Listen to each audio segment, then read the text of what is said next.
मित्रों नमस्कार, आपका बहुत बहुत स्वागत है।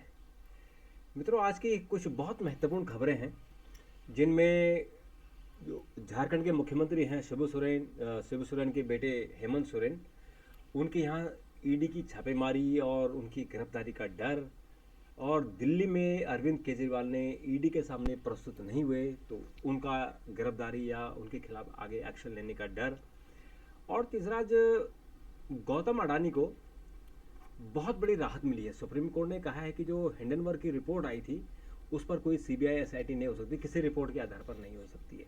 और उन्होंने सेबी को कहा कि सेबी जो आप जांच कर रहे हैं गौतम अडानी की, अडानी समूह की, उसकी जांच आप 3 महीने में पूरा करें। तो इन मुद्दों को लेकर इसके अलावा और भी बातें होंगी, जैसे कि जो बजरंग पूनिया, साक्षी मलिक और विनेश फोगट है, इन्होंने जो आंदोलन छेड़ रखा है, उसके कारण जो कुश्ती संघ है जो डिरेल हुई है, उनके खिलाफ भी आज प्रदर्शन हुआ है। जो जूनियर एथलीट हैं, जूनियर पहलवान हैं, उन्होंने कहा कि इनके कारण हमारा एक साल खराब हो गया है। कहीं कोई जो राष्ट्रीय गेम होते हैं, चैंपियनशिप होती है, वो नहीं हो पा रही। अभी गोंडा में होनी थी, वो भी इनके कारण स्थगित हो गई है, जो इन्होंने हंगामा किया, अपने मेडल उडल लौटाने का जो उन्होंने नाटक किया।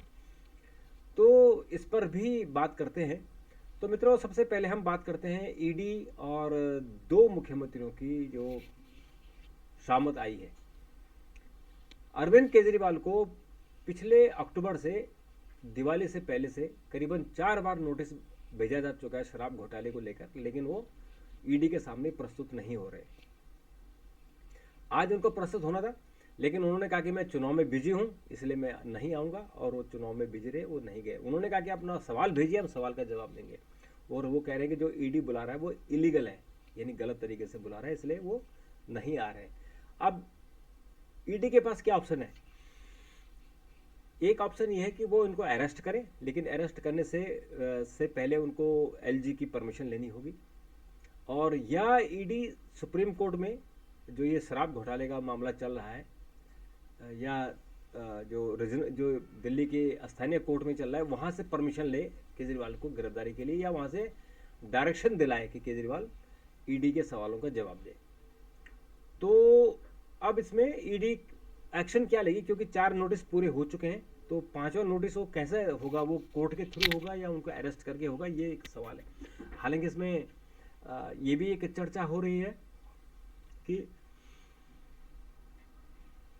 केजरीवाल खुद चाहते हैं कि वो अरेस्ट हो जाए, ताकि वो इतना शोर शराबा करे कि जो लोकसभा का चुनाव है वो इसी अरेस्टिंग को लेकर हो जाए। दूसरा मित्रों, जो हेमंत सोरेन है झारखंड के सीएम, उनका भी ईडी ने उनको समन किया है, और अब उनको जो ईडी है उन्होंने बुलाया है। और आज चर्चा थी कि वो रिजाइन करके अपनी पत्नी को सीएम बना देंगे, लेकिन आज जब उनकी विधायकों की मीटिंग हुई तो उन्होंने इस्तीफा देने से मना किया। उन्होंने कहा कि हम अगर अरेस्ट कर देंगे तो जेल से ही सरकार चलाएंगे। तो अब सोरेन पर जो केसेस है, एक है कि उनका कोयला घोटाला है, और दूसरा है जमीन। जब वो सीएम थे तो उन्होंने खुद के नाम पर एक कोयला खदान अलॉट कर दी है, और कुछ जमीनें उनके नाम पे ली हैं, और वो क्लियर कट उसमें उसके ईडी के पास एविडेंस है। तो ये एक इशू है। तो इन दोनों सीएम का क्या होगा? और मुझे लगता है कि जो आज बीजेपी ने कहा, और जो प्रधानमंत्री कहते हैं कि कोई भी भ्रष्ट कोई भी हो वो बच नहीं पाएगा, यानी भ्रष्ट को जेल जाना ही पड़ेगा।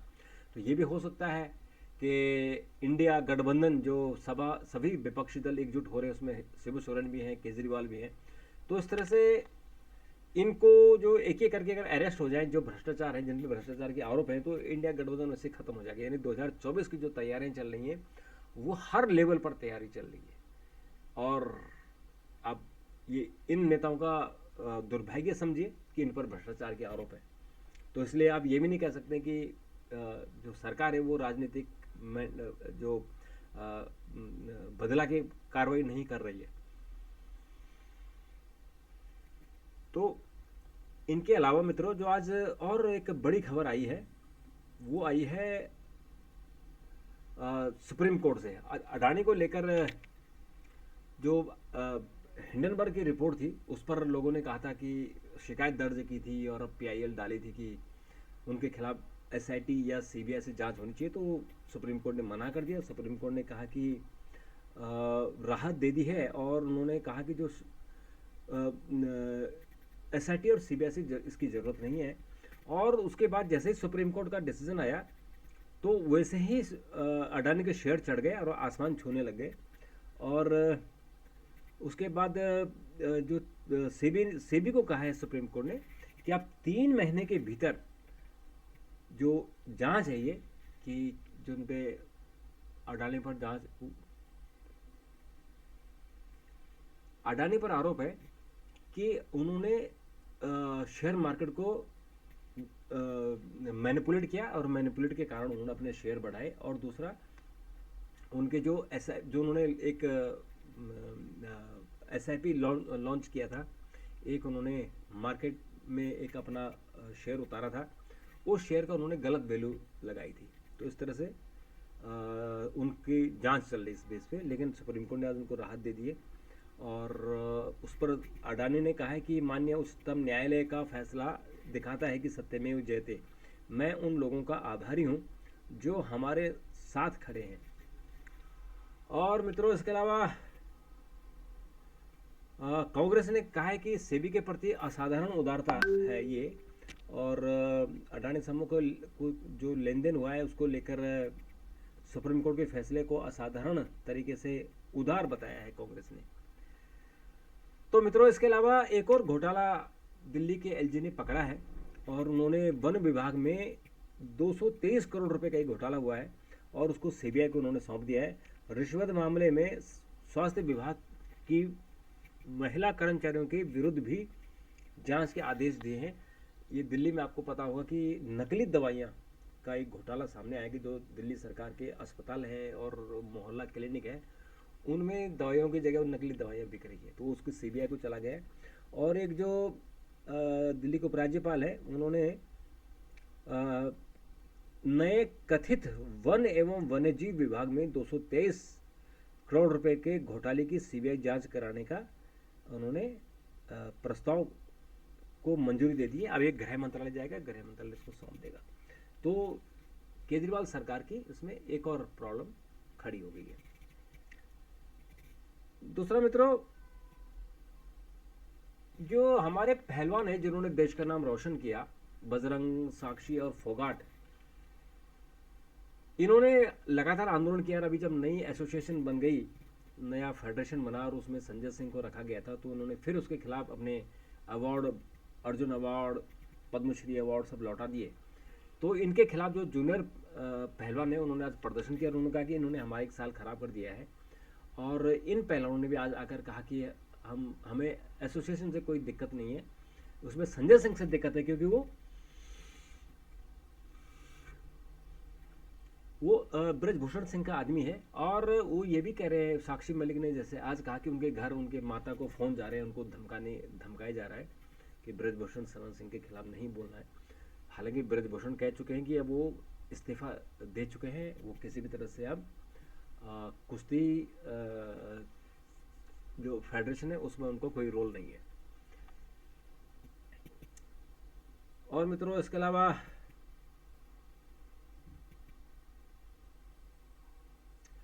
इसके अलावा मित्रों कुछ और जो खबरें हैं, उनमें आज शिवराज सिंह चौहान ने बहुत ही इमोशनल बयान दिया।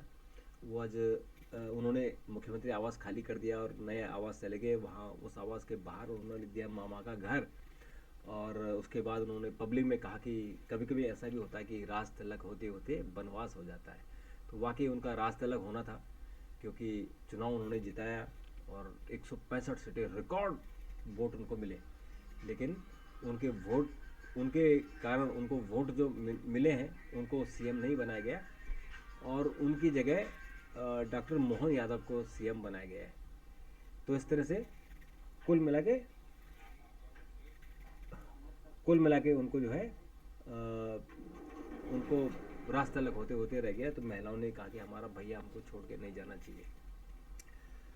और उसके बाद राम मंदिर को लेकर आंदोलन चल रहा है जगह जगह, और जिन लोगों को इनविटेशन दिया है केवल वही अयोध्या जाएंगे, उसके अलावा और कोई अयोध्या नहीं जा सकता है। और कांग्रेसी और उद्धव ठाकरे कह रहे हैं कि उनको इनविटेशन नहीं आया तो हमें इनविटेशन की ज़रूरत नहीं, हम तो जाएंगे, तो बिल्कुल जाना चाहिए, क्योंकि अयोध्या राम मंदिर पर किसी एक का अधिकार तो है नहीं। हाँ, ये हो सकता है कि 22 तारीख को चूँकि प्राण प्रतिष्ठा होने, वहाँ सारे वीआईपी होंगे, प्रधानमंत्री होंगे, तो उस दिन जाने से बचना चाहिए, सिक्योरिटी रीजन से वहाँ भीड़ बहुत होगी और प्रधानमंत्री की सिक्योरिटी होगी, तो उसके कारण दिक्कत हो सकती है, इसलिए उस दिन मत जाइए, उसके बाद आप जाइए, जितनी बार आपको जाना उतनी बार जाइए। तो उसके अलावा मित्रों बाकी तो सब ठीक ठाक है। आज सेकंड टेस्ट मैच शुरू हो गया और सिराज ने कहर बरपाया है, अफ्रीका को 55 रन पर ढेर कर दिया। भारत ने भी 153 रन पर सिमट गई है। तो ये तो बहुत ही रिकॉर्ड हो गया कि दक्षिण अफ्रीका को उसके घर में न्यूनतम स्कोर पर आउट कर दिया। केवल 62 रन पर 3 विकेट हमारे जो भारत ने जो दूसरी पारी है वो 62 रन पर 3 विकेट भी ले लिए हैं और भारत के पास कुल 36 रन की बढ़त हो गई है। ये थोड़ा सा रिस्की है क्योंकि साउथ अफ्रीका को बहुत ही डिसिप्लिन ये एक बहुत ही डिसिप्लिन टीम है, तो उसको हल्के में नहीं आकर चाहिए। इसके सारे टीम आउट हो जाए, लास्ट के 2 बल्लेबाज भी, बॉलर भी मैच जिता देते हैं। तो मित्रों अभी के लिए इतना, कल फिर आपसे मुलाकात होगी। चैनल को सब्सक्राइब जरूर कीजिए और अपने दोस्तों को भी शेयर कीजिए। तब तक के लिए नमस्कार, धन्यवाद।